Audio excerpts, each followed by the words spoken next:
Hey, Gevax here. So, my first video back from vacation, and we did some March to October action. Well, SDS did it tonight on stream, so I kind of want to give my brief thoughts, recap of it. They also announced some legends in their, the pre-order pack. If you get, I think, the Digital Lux, you get 2 of the 6 revealed. They'll reveal one more Saturday stream.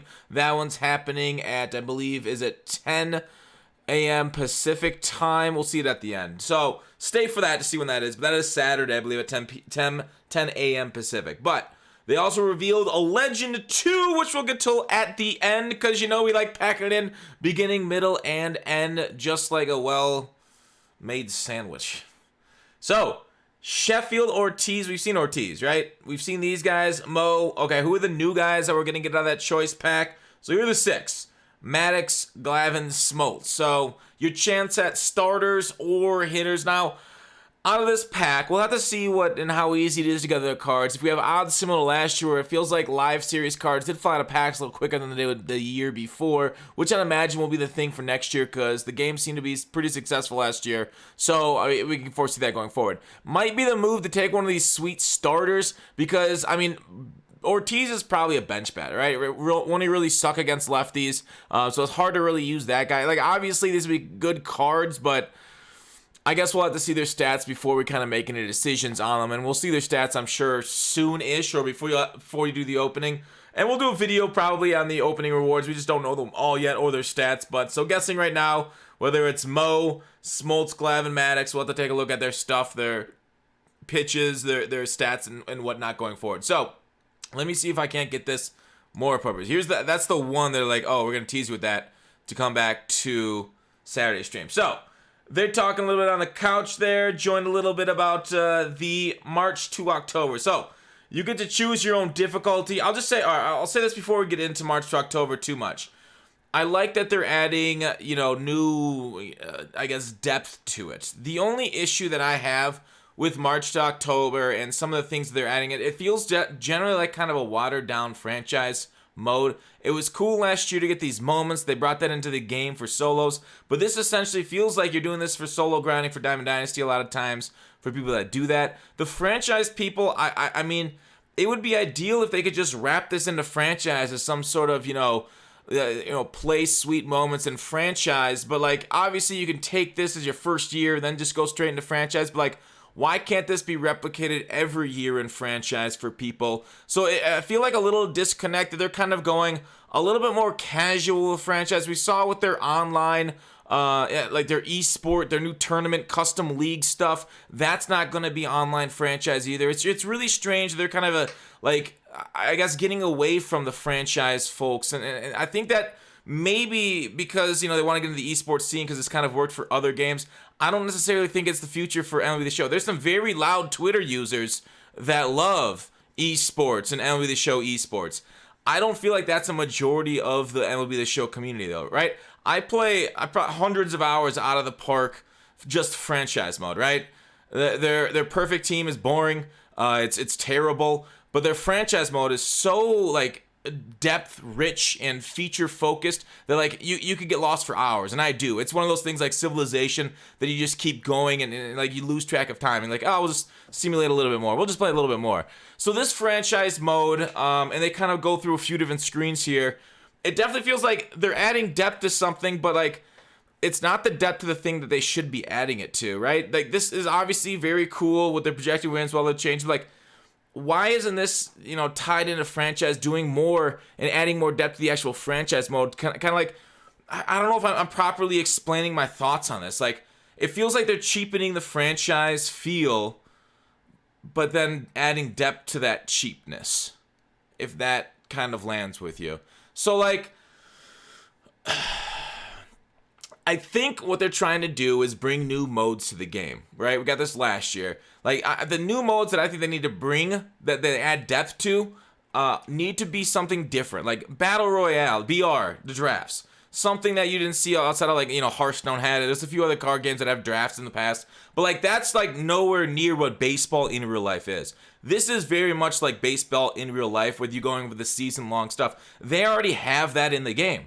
You don't need to do that anymore, right? Because you already have franchise. So if you are adding new modes, while your moments were good for your Diamond Dynasty, for this thing, I don't think this was the mode that you needed to add in or keep iterating on, right? Think of something new and innovative and work on that maybe for next year over this March to October.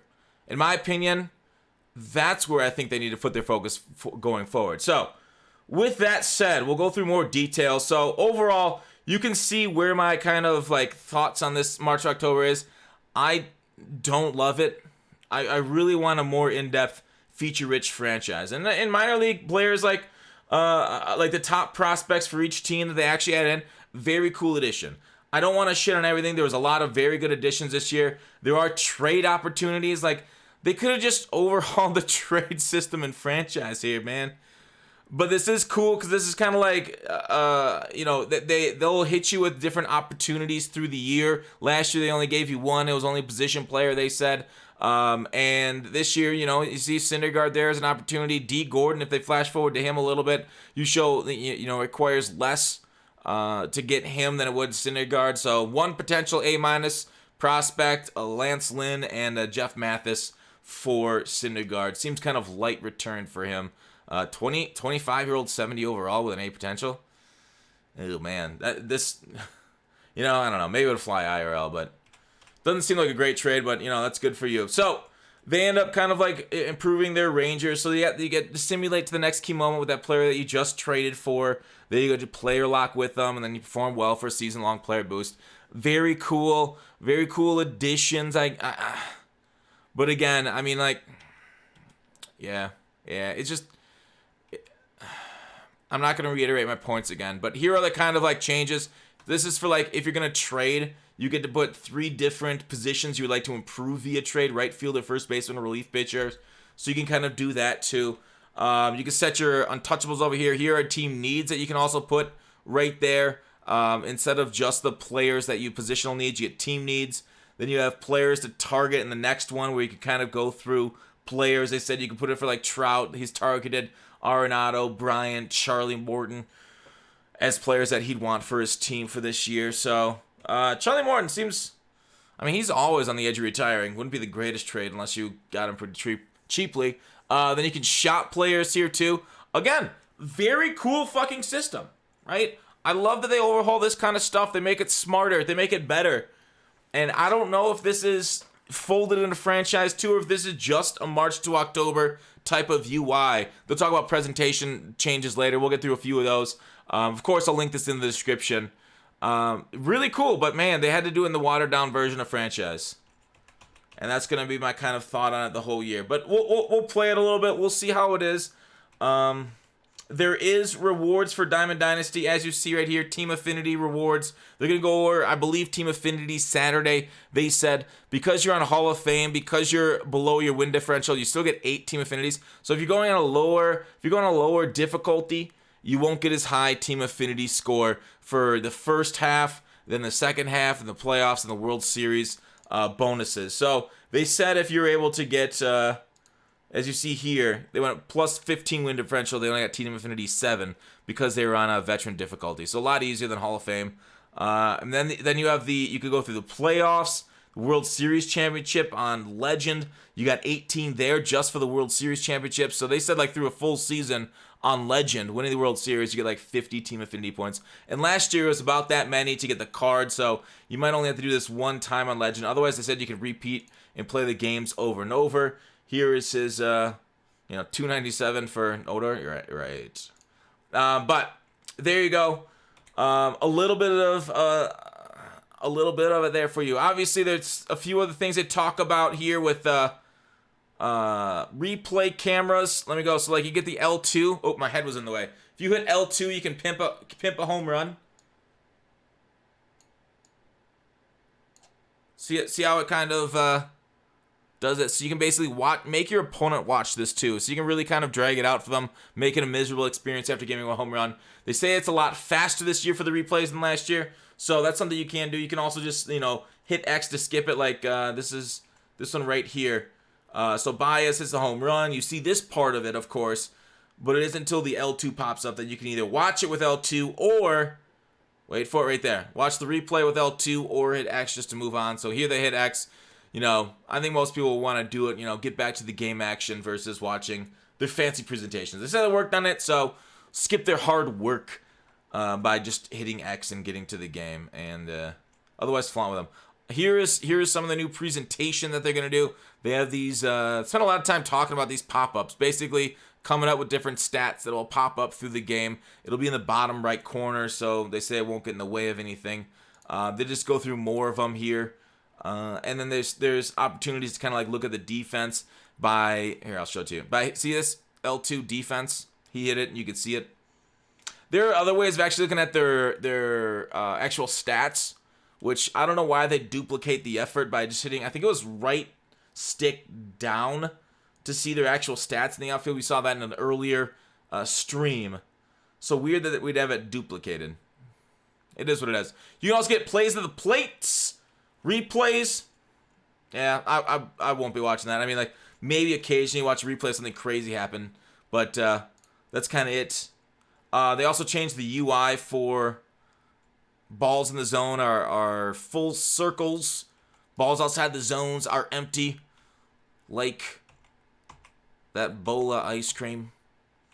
If you're playing old moments before the 70s, right here, this is what it's going to look like. This is a scoreboard, so it's kind of cool there. Here it is if you're playing in the 70s to 80s, I believe, what they said. And then here's one for the 90s, like if they have moments set up in the 90s. They brought a lot of 90s legends, so you might get quite a few of these for the moments going forward this year.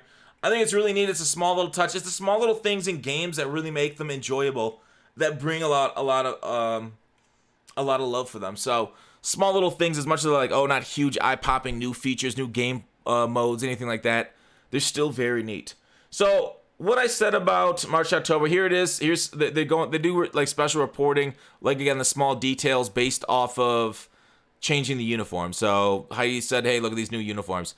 So they do have some. They are going to talk about a newish game mode here coming up. So we're not all hope is lost. We'll talk about. I think they're talking about that on Saturday too. So March to October, even though I shit on it for just being kind of like a watered down franchise, I still have hope for the new game mode, whatever they come up with. Hopefully that's something fun too, and that's kind of neat. Always bringing new stuff to us. I personally love it. Here is a little commercial they did. Instagram filter, kind of useless. And then here is the legend reveal. Okay, skip past it. The legend reveal will be Craig Biggio. You saw it right there. So Craig Biggio, one of the killer bees, not the Steelers killer bees. Biggio, Bagwell, we know is in the game. Are they going to get Berkman too? I don't know, but Craig Biggio, solid guy, came up catcher, second base, went to the outfield, back to second, so should have good position flexibility. Probably will be a little bit more of a contact guy than a power guy. Hit a lot more singles and doubles than he did home runs in his career. So, Biggio, I don't know. I'm not an Astros fan, so I'm not going to, be like super hyped about him, or I'm not going to like shit on him because I don't care that much. But, he was really cool for their franchise back in the day. So, as much as I like the shit on the franchise now, they're people that followed those old teams. They're still people too. So I won't always go poo-poo on you. But that is it for kind of what we saw. I mean, it's... I think I like the presentation upgrades more than the March to October. Biggio wasn't exactly pants tightening. And what else did I talk about? Oh, the streaming schedule. You can see that. 10 a.m. Pacific, 11 a.m. Mountain Standard Time. I don't know why they wouldn't do East Coast, right? They're live from spring training. Why wouldn't they go like Pacific East Coast to give the... It doesn't matter. That's such a small little detail. It doesn't fucking matter. But there you go. Dev tournament on the 12th. The game launches the 12th and 9th. So yeah, we're in the end game now. I'm excited. Are you guys hyped? I'm hyped. Even though today's stream a little bit more of a letdown than normal, my hope, my prayers, I'm really, really hoping this game is all that and a bag of nuts. All right, that's it for this video. Thanks for watching. Call to action. I'll see you tomorrow.